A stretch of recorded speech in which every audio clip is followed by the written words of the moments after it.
Hey all, Ron here from Military Images Magazine with a new episode of Life on the Civil War Research Trail. If you look around the Library of Congress's collection of Civil War portraiture, you'll find this photograph here, a great wartime carte de visite, a paper photograph on a cardboard mount of a young man named Johann Christoph Julius Langbein. He's a 15-year-old drummer boy in the 9th New York Infantry, popularly known to you students of the Civil War as Hawkins Zouaves for its Colonel Rush Hawkins. The library's description is one sentence long. Here's what it says. Photograph shows identified soldier who was awarded the Medal of Honor. If you look at the front of the photograph, along the bottom in the area of the paper mount, you will see that it says, yours truly, Jenny, Jenny. On the back is repeated the same sentiment from Jenny. His name is signed in full and is dated May 29th, 1862. So you got to wonder, what's the story behind a teenaged boy musician with a girl's name who received the nation's highest military honor, the Medal of Honor? Well, it's pretty easy to find the backstory on a general search of the internet. The short version of the story is this. He looked so young and delicate that he reminded one soldier in the regiment of the girl he left behind. Her name, no surprise, was Jenny. So he was called Jenny. The name stuck. The Medal of Honor was awarded to him many years after the war in 1895 for an act of courage during the April 1862 Battle of Camden, North Carolina. That was part of Ambrose E. Burnside's North Carolina campaign in early 1862. During that battle, little Jenny helped a badly wounded officer to safety. Jenny goes on to survive the battle, survive the war. He becomes an attorney and a judge in New York City and dies in 1910 at age 63, leaving behind a wife, his second wife, his first wife having died. I was intrigued to learn a bit more about Jenny and his story. And what I found are two accounts that provide more detail about his Medal of Honor experience, but there's also a second account that really speaks to his character as a person, a young boy, but his character seems like a mature man. So let's get into that first account. This is his Medal of Honor Act. It appears in the November 12th, 1908 edition of a publication called the Industrial School News of Scotland, Pennsylvania. There's a biographical sketch, a collection of biographical sketches in a story called The Boy Soldiers. So let me read Jenny's description because it details the Medal of Honor Act. So here it goes. Another drummer boy whose record shines brightly was J.C. Julius Langbein, who, in later life, became a well-known city judge in New York. When a mere boy, he enlisted as a drummer in the 9th New York Volunteers, known as the Hawkins Zouaves, a regiment which did some of the hardest and most picturesque fighting of the war. Must be a reference to the Zouave uniform. You can see Jenny is wearing it here. He's got the cap with the tassel, the short jacket, the baggy pants, the leggings. It's the flamboyant uniform that the Zouaves across the North and in the South wore. Anyway, let me continue. He was the youngest drummer boy from New York State and was said to be the third youngest in all the Union armies. Langbein served chiefly in the Virginia campaigns. Like the big soldiers in his regiment, he was dressed in the Zouave uniform with baggy knee trousers and short flaring jacket, his head covered with a tasseled cap. So there you have it. So slight and childish Langbein looked that he seemed out of place among the strong, rough men around him. But every man in the regiment loved the little drummer boy.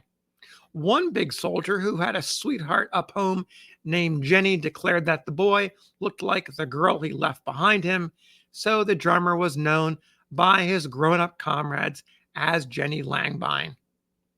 Adjutant Bartholomew, that's Thomas Bartholomew of Jenny's regiment, took a particular interest in the boy. He had promised Langbein's mother that he would look after the little fellow as well as he could. At the Battle of Camden, also known as Sawyer's Lane, near the southern end of the Dismal Swamp Canal, the Hawkins Zouaves made a desperate charge. A fragment of exploding shell plowed a frightful furrow in the neck of Adjutant Bartholomew, who, crazed by the shock and pain, staggered outside the Federal formation and wandered aimlessly about between the lines in a zone of fire from both armies. No man's land, we might call it today. Jenny saw what happened to his friend. He rushed to the wounded man and managed to pilot him to a place of reasonable safety. Giving Bartholomew a drink of water from his canteen, the little drummer dashed away to find the regimental surgeon. The doctor probed the wound with his fingers and told the boy that the adjutant was done for, and it would do no good to move him.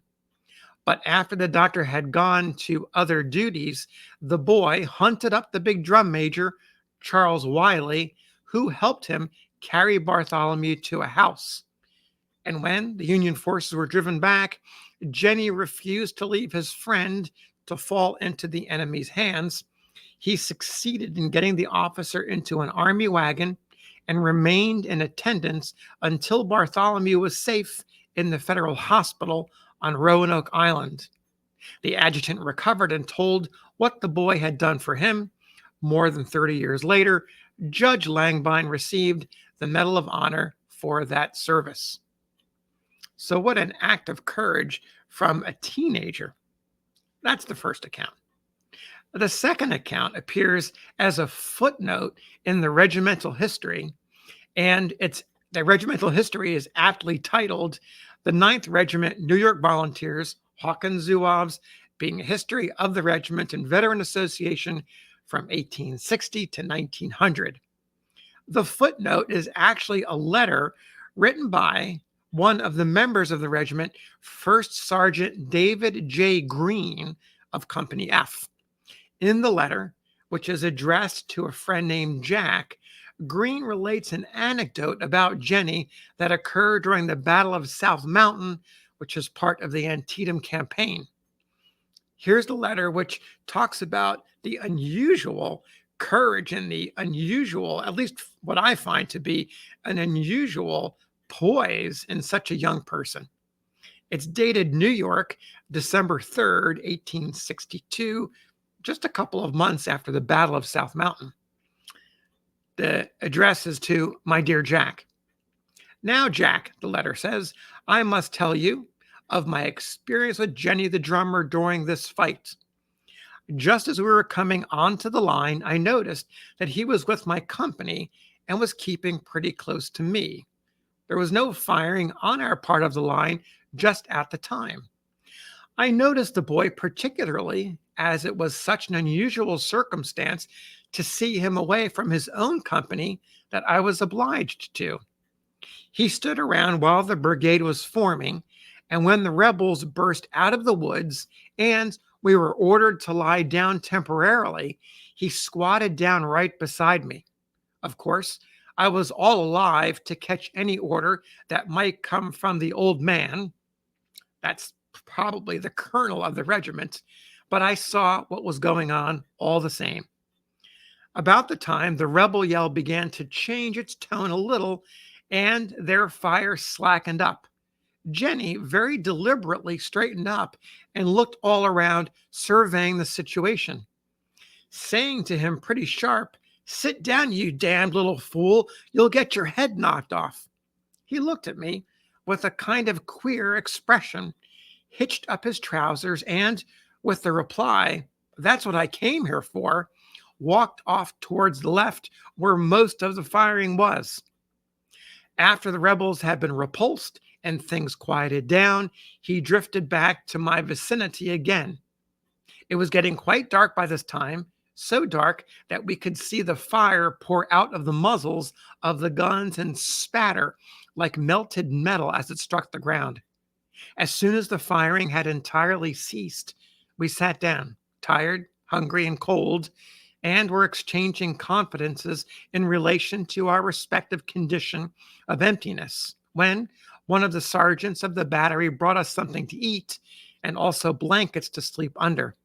After eating and chatting for some time, Sullivan, his name was, Company E, 4th U.S. Artillery, we rolled ourselves in blankets, and I, at least, tried to sleep.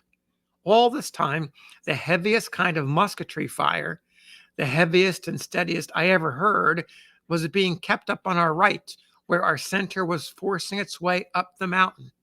At that time, our line was like a bow with the concave side toward the enemy. I was in such a condition of nervousness owing to the lack of grub and the mental and physical strain of the 3 preceding days that I could not get to sleep at once. But I tried to rest and lay quiet so as not to disturb Jenny should he be asleep. After lying quietly for a time, he raised himself to a sitting position and, after appearing to listen to the musketry for a while, said quietly, "Are you asleep, Lieutenant?"